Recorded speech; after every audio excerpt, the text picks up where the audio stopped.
कह रहे हैं कि भाई ब्रजभूषण शरण अध्यक्ष जी ने थोड़े दिन में 12 साल हो गए उन्होंने, और 12 साल में कुश्ती को बड़ा ऊंचा लेके आया है, ऐसा वो बोल रहे हैं। उनको क्या जवाब दोगे? जिस तरह से आरोप लग रहे हैं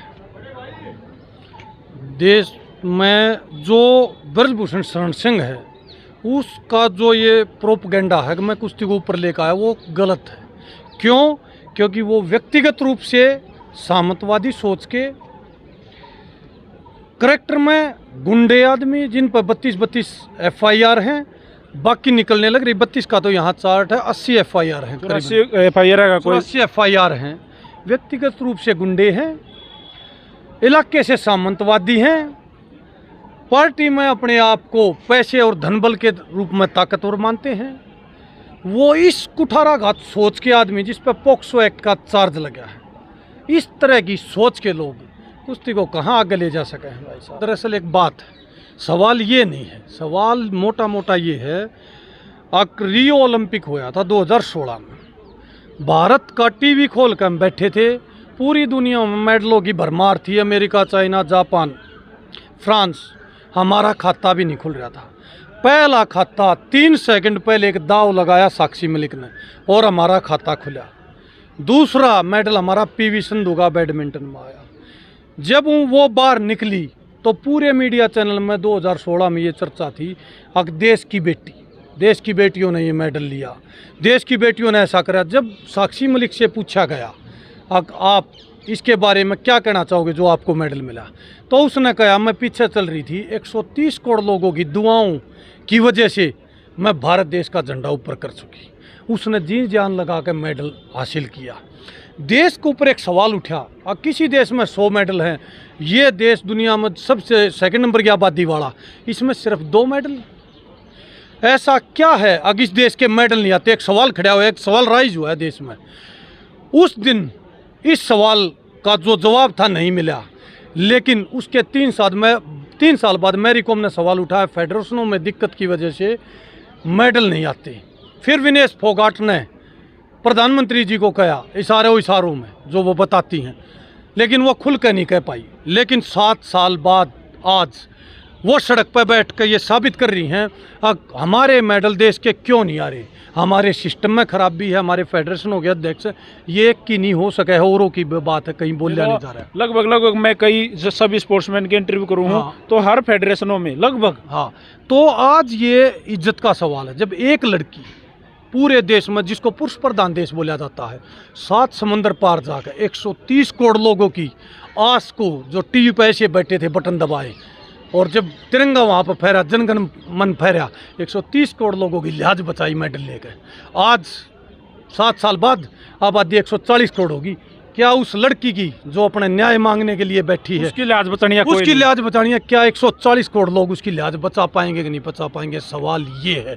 उस दिन उस लड़की को, PV सिंधु को, साक्षी मलिक को, देश की बेटी 2016 में कोई मीडिया चैनल उठा लो आप, कोई डिबेट, कोई अखबार, कोई प्रिंट मीडिया, उसमें देश की बेटी इंडिया, कभी ये शब्द नहीं आया। ऐसा क्या हो गया 7 साल में? अगर इन बेटियों ने जब न्याय मांगने लगा तो इनको जाट की बेटी कहा गया, एक प्रदेश की बेटी गया। प्रदेश से तो ये जब भी ताल्लुक़ करती थी, एक छोटा सा प्रदेश ने देश की इतिहास में 2 मेडल दिए, एक इतिहास रचा। उस टाइम इनको क्यों नहीं कहा गया? आज इनको ऊपर जब इन्हें न्याय मांगा, एक सिस्टम को सुधारने की बात करी, तो इनको तार किया जा रहा है। प्रधानमंत्री जी एक सिस्टम को सुधारने के लिए इतने डरे बैठे हैं। आगे गुंडा, एक अतीक अहमद जैसा गुंडा, जिसको आउट ऑफ वे जाके मार दिया जाता है, सही है, देश में न्याय होया, लोगों की सोच बनी बहुत बढ़िया, लेकिन उससे 10 गुना बड़ा गुंडा, 10 गुना बड़ा ताकतवर, सामंतवादी, ठाकुरवादी सोच का, जो फिल्मों में ठाकुर होते थे, उस टाइप की मानसिकता जीने वाला। तो इसको तो देसी आतंकवादी कैसे कहा? देश का देसी आतंकवादी को चाहे कुछ भी हो, जो अपनी बेटियों के साथ का, वो तो आतंकवादी से भी गहरा होड़ है, जिसको पॉक्सो एक्ट का चार्ज है। प्रधानमंत्री को सोचना चाहिए। इस देश में आज वो कहते हैं कि बीजेपी की राजनीति है, विपक्ष इकट्ठा होकर कह रहा है, विपक्ष की और बीजेपी की राजनीति नहीं। प्रधानमंत्री तो बीजेपी का एक पहले भी आया था, अटल बिहारी वाजपेयी जी, भारत रत्न मिला जिसको एक गुमनाम चिट्ठी मिली थी। अगर जी ना मैं नाम बता सकती, ना मैं एड्रेस बता सकती, लेकिन मेरे जैसी 10-12 बेटियों का और शोषण हो रहा है डेरा सच्चा सौदा सिरसा में। प्रधानमंत्री ने दिल में वो दर्द लिया और उस चिट्ठी को CBI को दिया और जांच करने को कही गई, और उस बाबा को आज जेल में डाला।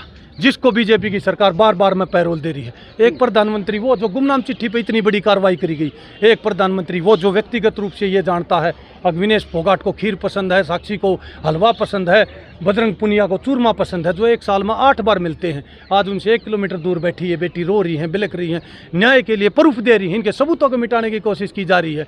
आज ये प्रधानमंत्री की तरफ पूरा देश देख रहा है, राष्ट्रपति की तरफ, उपराष्ट्रपति की तरफ देश देख रहा है। अब ये देश किस तरफ जा रहा है? ये क्या तानाशाही का दौर है? आज फेडरेशन, जब प्रधानमंत्री ने पूछा कि हमारे देश के मेडल ज़्यादा कैसे आएंगे, इन बेटियों ने बताने की कोशिश करी, लेकिन समय के अभाव में नहीं पूछ पाए। आज ये बेटी चीख चीख चिल्ला चिल्ला कह रही हैं अब देश में मेडल नहीं आएंगे क्योंकि फेडरेशनों में गड़बड़ है। आज प्रधानमंत्री को, देश को आज़ाद हुए 75 साल हो, सिस्टम को बदलना पड़ेगा, फेडरेशनों को सुधारना पड़ेगा, बच्चों से पूछना पड़ेगा क्या कमियाँ हैं, क्या है वो, उन लोगों को अंदर डालना पड़ेगा जो देश के मेडल में, किसी देश की ताकत, किसी देश की औकात उसके मेडलों से नापी जाती है। अमेरिका क्यों आगे है? उसके मेडल सबसे ज़्यादा, चाइना है, जापान है, किसी देश की ताकत उसके मेडलों से नापी जाती है। इंडिया इसमें पीछे है। आज बेटियों का सवाल है भाई साहब, देश का ये 140 करोड़ लोग अगर इन बेटियों की इज्जत बचा पाए तो मेडलों की आस करना, वरना अपने घरों में ऐसे ही बैठे रहना। मेडलों की आस करने की इनको ज़रूरत नहीं है, क्योंकि हमें तो भाई जंतर मंतर पर धरने की ज़रूरत हो रही है, मेडलों की ज़रूरत नहीं है। मेडलों की ज़रूरत होती तो ऐसे अपराधी जिसके ऊपर सीधे पोक्सो एक्ट लगे हैं, एक नाबालिग लड़की ने उसके ऊपर सीधे सीधे आरोप लगाए कि मेरे साथ सेक्सुअल हरासमेंट करी गई है, उसको गिरफ्तार नहीं किया गया, तो भाई देश का दुर्भाग्य है। हमारे साथ अहलावत साहब जुड़े थे, बहुत अच्छा लगा इनकी जोशीली बात सुनकर।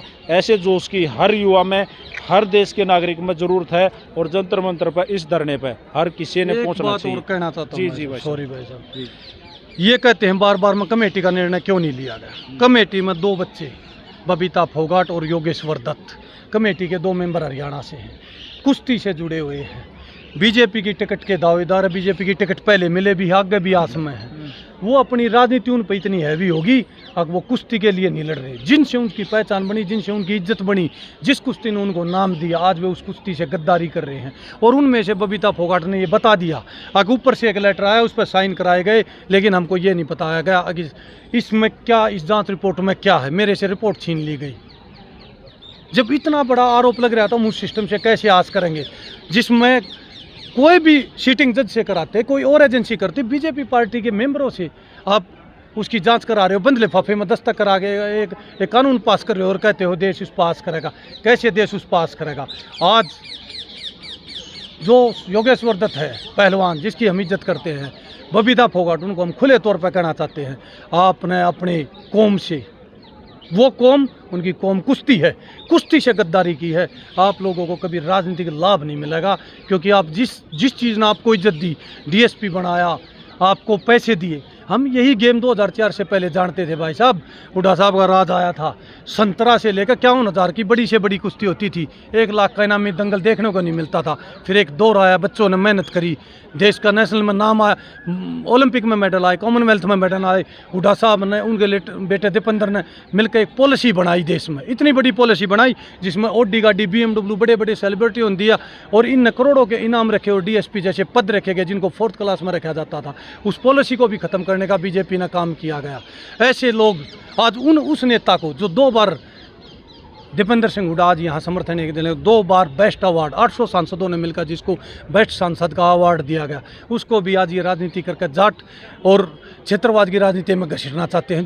जिनको देश का सबसे बड़ा लीडर माना गया, जिनको 3 बार के सांसद, 4थी बार मशीनों से हराया गया, राज्यसभा के सांसद, जिनके बारे में कहावत है, कोई आदमी उनका कुर्ता छीन ले, पाड़ दे, तोड़ दे, वो किसी को कुछ नहीं कहते, उनका मक्खी बैठ जाए उसको भी नहीं उड़ा सकते। इतने नरम, जिसके व्यक्तित्व को देख के विरोधी उनकी बुराई करता डरता है, उसको ये इस समर्थन देने के मामले में घसीट रहे हैं बीच में।